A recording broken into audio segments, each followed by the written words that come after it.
The three major areas within the region of Champagne are the Montagnes de Reims, the Vallée de la Marne, and the Côte des Blancs. As in the rest of France, grape varieties here are strictly controlled. The principal authorized varieties of the region are Chardonnay, Pinot Noir, and Meunier, which ripen slowly in this cool northerly appellation. The climate in Champagne is very specific, and it can be sometimes a problem for us, more specifically when the spring is very rainy. For us, the most important thing is to preserve the quality.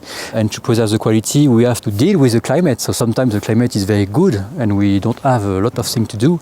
And sometimes we have to deal with this climate when the spring is very rainy, when the summer can be rainy too. It's very difficult sometimes for us to preserve this quality. That means that we need to observe our plots, and that means our team have a lot of time to go to the vineyards to observe the vine, to understand what's happened in each plot, and to take the good decision in the right time. The soil is very specific in viticulture in general, and in Champagne we are very lucky because the subsoil is made of chalk, and maybe it's the most important thing that we have to understand about the typicity of the Champagne. This typicity coming from the soil. So it's made of chalk, and the chalk it's a very specific stone. The chalk has important porosity. And that means that during the winter, when the rainfall is very important, the chalk will absorb the water. And after, during the summer, when the soil is dry because of the temperature of the climate, this water is released to the vines. That means that the water regulation of the vine is very, very, very regular. And it's very important for the vine. In Champagne, we have three main grape varieties: the Chardonnay, the Pinot Noir, and the Meunier. And the Chardonnay ripens early than the Pinot Noir and than the Meunier. That means that the impact of the climate of each year can be different in Chardonnay, in Pinot Noir or Meunier. For example, during the spring, if we have some spring frost, the Chardonnay will be more exposed to the spring frost than the Meunier. That's one specific difference between those two grape varieties. And after, during the vegetative cycle, the Meunier is very sensitive to the humidity during the maturation. And the Pinot Noir is very adapted to the climate that we have this year, for example. And the most difficult for us, for the Pinot Noir, is we just have to manage the balance between quantity and quality. Once the grapes have been harvested, it will be up to the winemaker to transform them into champagne. One winemaker in particular had more influence in the development of this unique beverage than any other, Dom Pierre Pérignon. Accorded the position of procurer and cellar master here at the Abbey of Auvillers in 1668, he was renowned for his precise and methodical approach. He insisted on various vineyard practices that might be common today, but at the time were revolutionary. For instance, he introduced pruning to boost quality and deter overproduction, whilst encouraging harvesting in the cool early morning to keep acidity in the grapes. He created the concept of assemblage, or blending different grape varieties en cru, as well as making the first known example of white wine from black grapes by removing the grape skins from the fermentation. During Dom Pérignon's tenure, the wines of Champagne were still, and there is no mention in his records of any of the wines he produced being sparkling, despite his meticulous note-taking. However, by the time the house of Moët et Chandon was founded in 1743, the sparkling champagne trend was taking off, and in 1921, Moët paid homage to its most venerated of winemakers by naming their top champagne, or prestige cuvée, Dom Pérignon. The sparkle in Champagne is the product of a second fermentation in a bottled wine from the region caused by the addition of sugar and yeast as a syrup called the liqueur de tirage. The bottle is closed, usually with a crown cap, and carbon dioxide is produced as the yeast devours the sugar. This stage is followed by a duration of the bottle lying on its side, still containing the now spent yeast, a stage known as the sur-lat phase. Those first sparkling wines of Moët et Chandon were made by bottling the wine before the end of the initial fermentation, what's known as the method rurale. It wasn't until the 19th century that the strength of French glass improved enough to withstand the pressure of the second fermentation in bottle, what's known as the method champenoise. I'm standing in a crayer, the French word for a chalk mine. The crayons of Champagne date from Roman times, and this one at Veuve Clicquot houses its stock of champagne as it ages sur latte. There are 60 million bottles in this cellar, one bottle for every passenger that flies with Emirates per year. I'm here to meet Gaël Goussens, winemaker at Veuve Clicquot, to gain a deeper insight into the blending process and stages of champagne production. So to make a champagne, and especially to make Veuve Clicquot, it's a very long process. It starts in a vineyard. We have to harvest grape by hand. It's strictly regulated, so we separate all the cru and all the grape variety. And then we go through fermentations during a few weeks.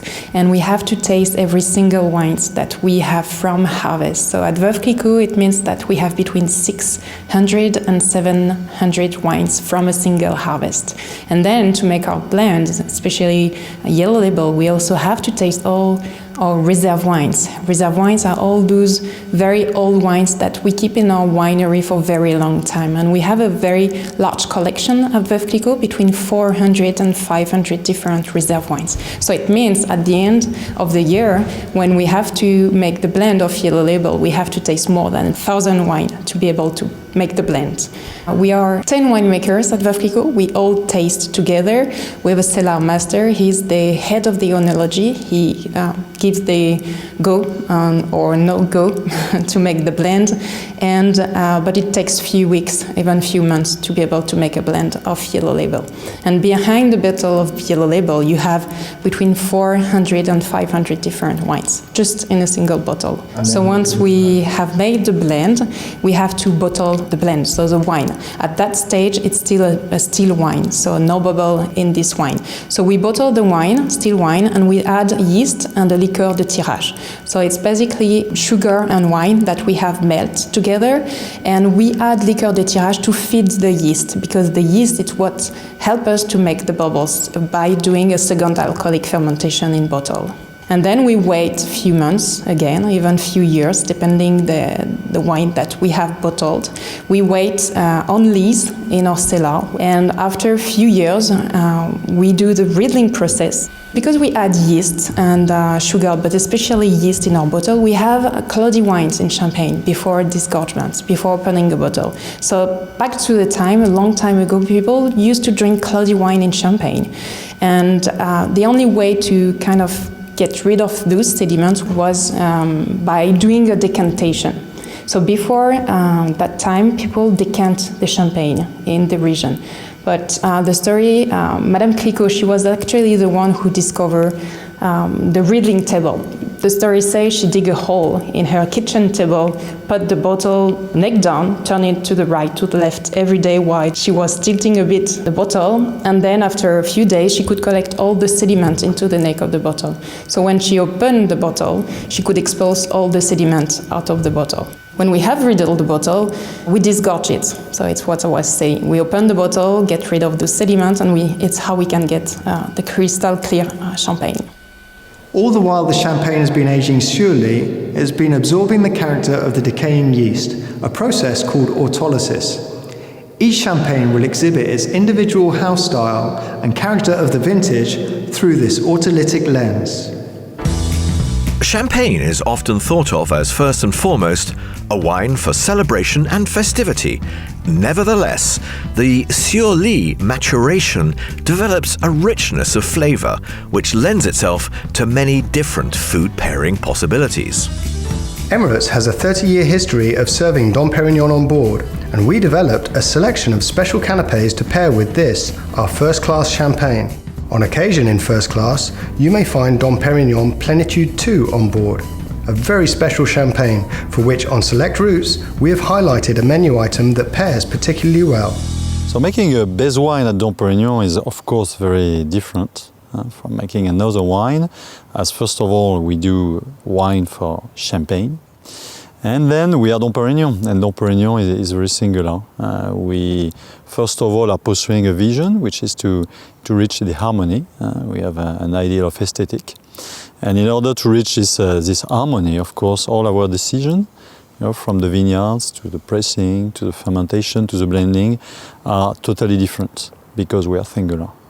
The blending process at Dom Pérignon is must be seen not only as the mixing of the still wine, but I really consider the blending as a whole thing. I mean, we blend when we select grapes in the vineyard. We blend when we decide the date of picking. We blend when we vinify, etc. So we are the only one, I think, in Champagne to have access to the 17 Grand Cru of Champagne. And inside the 17 Grand Cru, we are our vineyard is mainly based on 8 Grand Cru and 1 first growth, which is Auvillé, where we are here. Which are, grapes or vineyards which are more frequently entering Dom Pérignon blend. So there are 5 villages for Pinot Noir, which are Auvillé, again, Ailly, Bouzy, Mailly, and Verzenay, going from the south of France hill to the north. And for the Chardonnay, there is 4 main villages, which are coming from the north to the south of the Côte des Blancs, Chouilly, Cramant, Avize, and Le Mesnil. Dom Pérignon is one and indivisible, but there is many ways to embody the vision and the ideal of aesthetic. And we came years ago with a new concept, which is Plenitude 2, which is the second life of Dom Pérignon. It is just telling the story of the wine, of Dom Pérignon. It is telling the fact that we've been keeping from the first vintage of Dom Pérignon, 1921, part of the stock, part of the bottle. We've been keeping them for patrimony. And what people observed before me, winemakers, by opening some bottle of those old vintages, they observed that there were, whatever the vintage of Dom Pérignon, 3 big important moments in the life of every vintage. When we keep the bottle in the cellar of Dom Pérignon with the yeast inside, those microorganisms which have been transformed the wine into Champagne, the wine into Dom Pérignon. So 3 big stages, we decided to call them Plenitude. So there is Plenitude 1, which is the first release of vintage, Plenitude 2, as we were talking, and there is as well a fantastic Plenitude 3, which is most part of the patrimony we keep here at the Abbey of Auvillé. Plenitude is a French word, which means that those moments are really moments where the wine expresses its soul, its personality, higher and further. So Plenitude 2 is the second life of Dom Pérignon, higher and further. It's larger, it's wider, it's deeper, it's longer. And further, because when we drink the wine, and you will drink it, we feel the energy, we feel the vitality. We feel after 17, 18 years of maturation, it's a long time for champagne, we feel it's still so much energetic that it certainly has the potential to go further to the eternity. Dom Pérignon Rosé is certainly the sharpest and the boldest, Dom Pérignon. The role of Dom Pérignon Rosé is really to explore the frontiers of Dom Pérignon, to push the limits. It's certainly the Dom Pérignon, which is the sharpest expression of Dom Pérignon's soul. Why? Because it makes us go back, to the history of what was Dom Pérignon. Before Dom Pierre Pérignon, they were doing red wine in Champagne. Dom Pierre Pérignon himself was doing red wine. He allowed Champagne to move from red wine to bubbles. And when we come to Dom Pérignon Rosé, you have this paradox. You have this tension, between the modernity of Champagne, bubbles, finesse, elegance, and the strength, the power, and the structure of a red wine. So when we do Dom Pérignon Rosé, it's really a way to address, this fantastic tension, paradox of what was Dom Pérignon, what is Dom Pérignon today, what will be Dom Pérignon tomorrow. So Dom Pérignon Rosé is hard to do because, again, it is a permanent, position between the concentration, the power of a red wine we use. We put like 20, sometimes 25% of red wine in our blend. So on the one hand, you have this power, and on the other hand, we want to keep, the Dom Pérignon signature. Light, elegant, integrated, seamless. So this tension is really pushing us, to again to extend, to expand, the territory of Dom Pérignon because it's more challenging. When it comes to luxurious hospitality, there are not many venues that can compete with Emirates' first-class suite. Château de Saran, however, has been hosting Moët Chandon's glamorous guests in majestic luxury since 1954. Originally built in 1801 for Jean-Remy Moët, grandson of founder Claude Moët, it has recently undergone a renovation and on reopening celebrated 150 years of Moët's signature champagne Brut Impérial. This supremely popular champagne was named in honor of Napoleon Bonaparte, who was a lifelong friend of Jean-Remy. So much so, in fact, that Jean-Remy constructed a replica of Grand Trianon, the chateau in Versailles, at his estate, allegedly as guest quarters for Napoleon and Empress Josephine whenever they visited. The iconic Imperial label comes immediately to mind for many people when they think of champagne. It's one of the most accessible champagne. First of all, because it is based on the greatest diversity of grape supply we can have in Champagne. Moët Chandon has the privilege to own by far the largest estate, but also to source grapes everywhere in Champagne.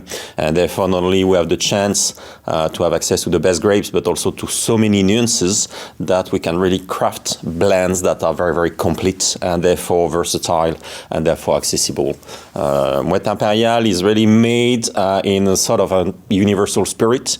We wanted to satisfy every kind of palate, from the most sophisticated to the most genuine, let's say palate. It's very important for us that Moët Impérial brings pleasure to our consumers.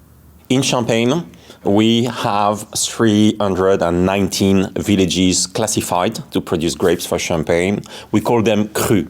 And at Moët Chandon, we have the privilege to have access to about 240 of them. No other house, no other producer has access to so many different villages. And it is important because it gives to us nuances. Every village has a different terroir, a different microclimate, a different soil. And even if the grapes are the same, they have nuances that we can play with in order to blend and to craft again very complete blends. On Emirates, Moët Chandon also provides Rosé Impérial non-vintage Brut. That is a more recent creation compared to Imperial White that has been created in 1869. Rosé has been created in the middle of the 1990s. And what is very specific to Rosé in Champagne is that we make it through the blending method. It means that we produce our classic white wines for all our wines, but we also produce some red wines from our local grapes, either Pinot Noir or Meunier, and then we're going to blend some red wines with white wines in order to achieve the right level of color we're looking for, the right spectrum of flavors, and the extra structure we're looking for in a Rosé Impérial. Otherwise, in terms of bottling, maturation, cellaring, Rosé Impérial has the same standards at Moët Impérial Brut White. Emirates also serve Moët Chandon Grand Vintage on board, and vintage is even more unique in Champagne. It's not made every year, only in the very best years. It is aged for even longer in our cellars, and therefore there is an extra level of maturity and complexity in the vintage. When non-vintage is about constancy, it has to taste always the same. Vintage is about uniqueness, so every single vintage is going different. And we have a great news. We are going to launch officially and exclusively our new vintage, 2013 Grand Vintage, on board Emirates. And 2013 is quite a special vintage because it's one of the very few of the modern era of Champagne that has been harvested in October. Usually, a long time ago, the harvest in Champagne was late September, October. Nowadays, it's more mid-September, early September, or even late August due to climate change. But 2013 is one that has been harvested in October, and that gives it a special profile with maturity on one side, but also a lot of freshness kept, so that should be a super balance in 2013. Emirates' relationship with Moët Hennessy spans 3 decades, gaining Emirates exclusive airline access to cuvées such as Dom Pérignon Plénitude 2 and Dom Pérignon Rosé. These exclusive allocations, alongside a range of specifically designed canapés and paired dishes, provide Emirates passengers with the opportunity of a truly unique onboard champagne experience.